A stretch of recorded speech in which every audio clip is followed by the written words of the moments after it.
Finally अभी मैं पहुंची हूँ। फाइनली मुझे बैठने के लिए मिल गया। और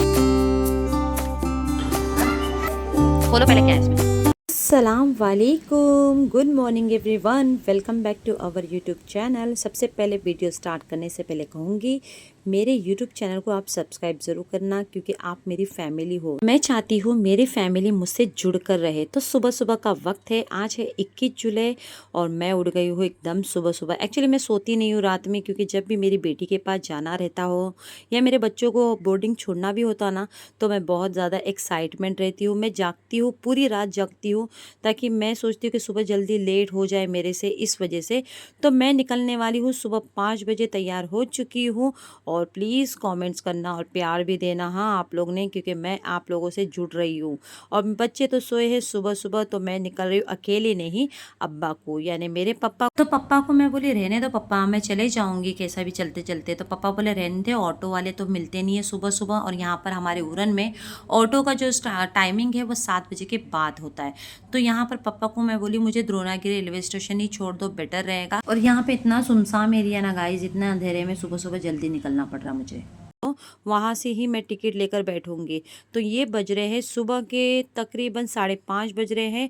आधा घंटा मैंने वेट किया अब्बा के साथ, मेरे अब्बा गए नहीं हैं गाइज। मेरे अब्बा इसलिए नहीं गए क्योंकि वो सोचते हैं कि तुझे बिठा कर ही जाऊँगा। और यहाँ पर टिकट काउंटर है, बंद है, अभी भी खुला नहीं है। यहाँ पर बहुत सुनसान एरिया था गाइज, और बारिश का वक्त था, इस वजह से मैं जल्दी घर से निकल गई। क्योंकि कभी कभार क्या होता है मुझे लेट हो जाए गाइज कभी कभार, तो इसलिए मैं जल्दी जल्दी सोचती पूना जल्दी पहुँच जाओ, जल्दी रिटर्न भी आ जाओ। तो यहाँ पर 6 बजे करेक्ट टाइम पर 6 बजे के करीब और टिकट काउंटर खुल चुका है। टिकट का प्राइस समथिंग 15 रुपया है। आपको बताना चाहूँगी कि मैं जा रही हूँ पहले नेरुल, क्योंकि नेरुल से वाया वाया करके ही जाना है। तो यहाँ पर ये द्रोणागिरी रेलवे स्टेशन की अगर आपने वीडियो नहीं देखा तो देखना ज़रूर, मैंने काफ़ी वीडियो अपलोड करी हूँ। तो अब्बा साथ में चले थे। मैंने बोली पापा को पापा तुम चले जाओ घर पे, लेकिन पापा बोले नहीं मैं छोड़ देता हूँ तुझे, रहने दे कोई बात नहीं, वैसे भी घर पे जाऊँगा तो फिर क्या सो भी जाऊँगा इसलिए। तो यहाँ पर मेरे अब्बा रुके हुए हैं। ट्रेन का टाइमिंग आपको बताना चाहूँगी, तकरीबन 6:05 को ट्रेन आ चुकी है। और ये ट्रेन है नेरुल की, क्योंकि मुझे जल्दी जल्दी पहुँचना है ठाणे, फिर वहाँ से वाया करके मुझे जाना है पुणे के लिए। तो ये आ गई है नेरुल की ट्रेन। ट्रेन में आप देख सकते हो कोई भी पैसेंजर ज़्यादा नहीं थे। तो ट्रेन की जो सीट थी पूरी खाली ही थी, ज़्यादा पैसेंजर नहीं थे। यहाँ पर पापा को मैं बोली पापा तुम चले जाओ, पापा संभाल के, बच्चे लोग भी घर में हैं, तो सुबह सोए होंगे बच्चे लोग। तो so guys welcome back to our YouTube channel. Finally तो मैं बैठ गई हूँ, अभी ट्रेन भी निकल चुकी है, देखो 1 मिनट के अंदर निकल गई है। तो अभी मैं फ़िलहाल जाऊंगी ठाणे में, और आपको तो पता है आज जा रही हूँ पुणे बेटी से मिलने के लिए। तो ये जर्नी मेरी फर्स्ट टाइम है ट्रेन से जाने के लिए, यानी पुणे के लिए जाने के लिए, क्योंकि मैं ज़्यादा बेसिकली आपको तो पता है ना मैं टैक्सी से जाती हूँ, ट्रेन से ट्रैवल करती नहीं हूँ गाइस। तो मिलते हैं इंशाल्लाह, और आपसे मुलाकात भी कराऊंगी। और इसके साथ साथ रियान का सर्टिफिकेट भी मुझे लेना है, जैसे कि उसकी बोर्डिंग हो गई थी ना गाइस, तो वहाँ से मुझे उसके लिए यानी वहाँ से सर्टिफिकेट भी लेना था उसके स्कूल से, मदरसे से, तो वो भी ले लूँगी गाइस। बस जा रही हूँ सामान की बच्ची के लिए, ताकि वो खुश रहे, उसको अच्छा भी लगे कि मम्मी मिलने के लिए आए हैं। 4 महीने के बाद गाइस मैं उससे मिलने के लिए जा रही हूँ।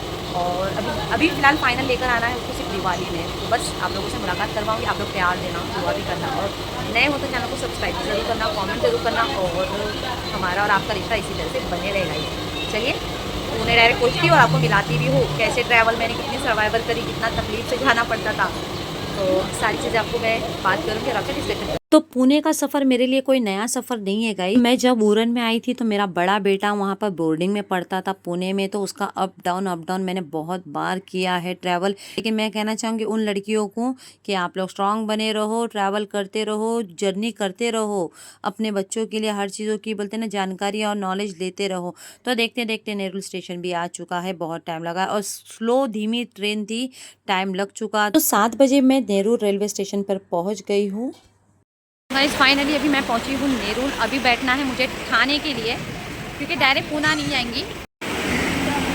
एक्चुअली डायरेक्ट है ना गाइस, डायरेक्ट मिलता नहीं है, और रूट वाया वाया करके ही जाना पड़ता है। मैं नेरुल से उतरी हूँ अभी, तो पहले ठाणे पहुँचना है, फिर मैं ठाणे पहुँचने के बाद ही वहाँ से भी टिकट लेना है मुझे पुणे के लिए।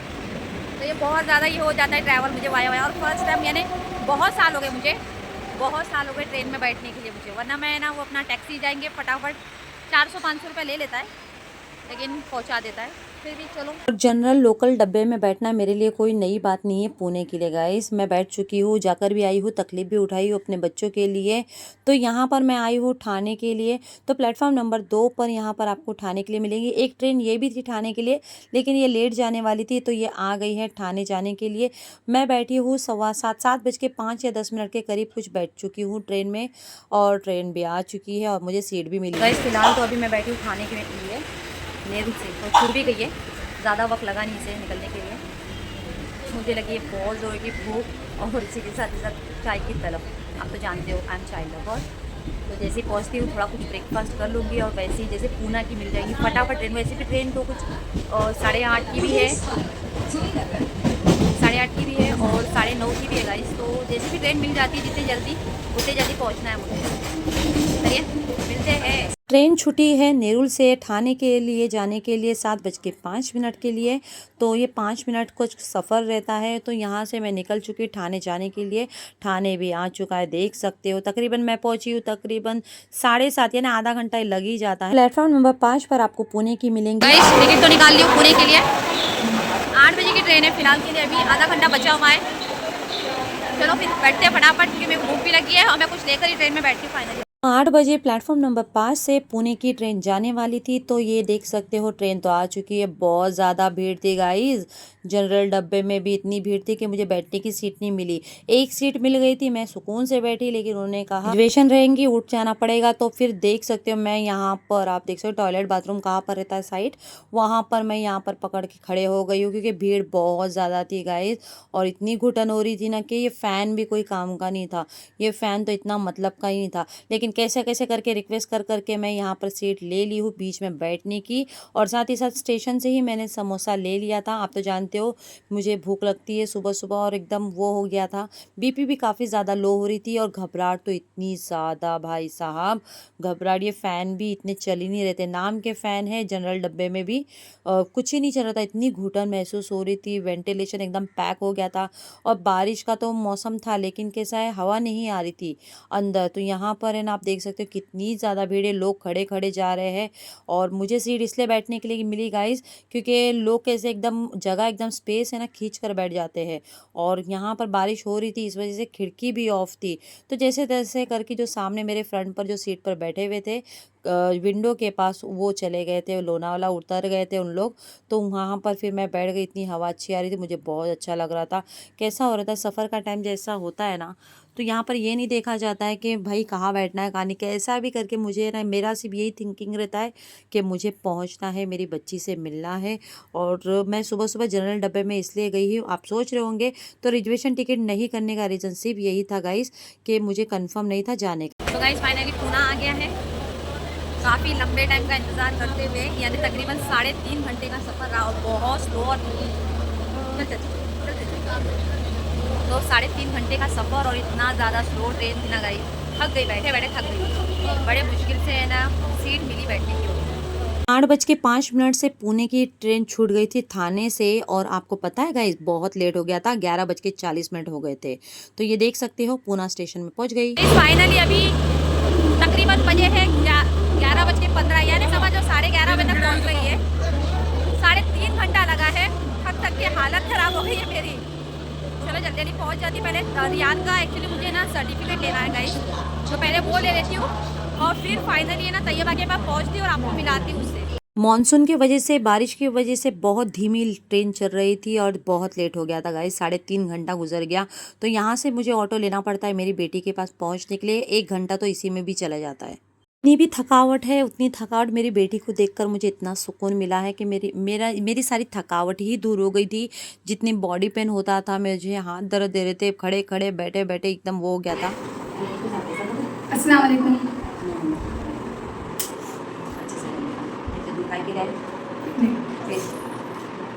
और गाइस मैं आपको बता रही ना, बहुत ज़्यादा ज़ोर से ना इमोशनल हो गई थी, इतना दौड़कर मेरे गले लगने आई, रोते हुए चली थी। अभी भी रो रही है। चलो विदाई कर देंगे इसकी। सामान देखो, सामान क्या क्या लाई, आ जा इधर, आ जा, सामान देख ले, आ जा। गाइस इसके लिए सामान लाई हूँ मैंने, आ जाओ, खोलो अपने हाथों से, खोलो बेटा, या रसूल अल्लाह। देखो क्या क्या लाई हूँ, देखो क्या है, देखो खोलो पहले क्या है इसमें। ये तुम्हारी पॉकेट मनी का है, ठीक है? कभी भी लगा तो लेते हुए जाना। और दूसरा देखो क्या है, एक सरप्राइज़ है। क्या है मालूम है? याद करना तू मम्मी ने क्या सोचे थे। देखो अच्छी तरह से क्या एक चीज़ है, तुमने बोला था मम्मी प्लीज़ मम्मी, ये तुम्हारे लिए। ये हाँ तो सोच का है ना, वो खोलो। कौन सी वाली है देखो, खोलो। ठीक है,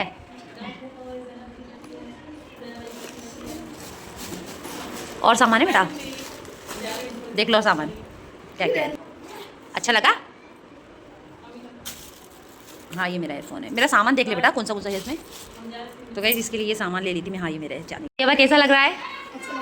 अच्छा लग रहा है? खुश, हैप्पी? तो गाइस तैयबा मेरी हैप्पी है माशाल्लाह, मेरी बच्ची। सब सामान देख लो आप अभी क्या क्या है, देख लो तुम्हारे हिसाब से। ये क्या था? हाँ सूटर, तुम भूल गए थे लेकिन मैं याद करी बेटा। सूटर भूल गए थे, अभी ठंडी है ना इसलिए। और दूसरा ना वो स्कार्फ है ना, दुपट्टा, नमाज का दुपट्टा मैं भेजूंगी, वो दीदी के पास आ ही नहीं थे इसलिए नहीं भेज पाई। हाँ ठीक है, देख लो और क्या क्या सामान देखो, खाने की चीज़ें जो चीज़ें समझ में आए तो। और मेरे को एंड टाइम में तुम्हारा खाने का समझ में नहीं आया क्या है वो, क्या है देखो मेन। इसमें देखो, इसमें देखो, इसमें क्या है मेन देखो। हाँ पसंद है ना? तैयबा को सबसे ज़्यादा पसंद है। कैसा लगा? गाइस ये रोते रहती है, जब भी आई ना मैं अंदर आई ना इतनी भाग रही, जोर का रोने लग गई। देखो क्या लगा, मजाक कर रहे थे क्या? नहीं सच बता रहा। हाँ ट्रेन से आ रही थी ना तभी ले लिए थे। मैं बोली बैठे बैठे करेंगे बेटा तुम, है ना, कलर वलर करते बैठेंगे ना थोड़ा। खिलौने तो अलाउ नहीं रहेंगे ना ऐसा, वो बर्तन वर्तन का। तो तैयबा से अच्छी तरह से मिलकर सामान वामान देकर उससे भी बातें सुनते सुनते आधा एक घंटा निकल ही गया था।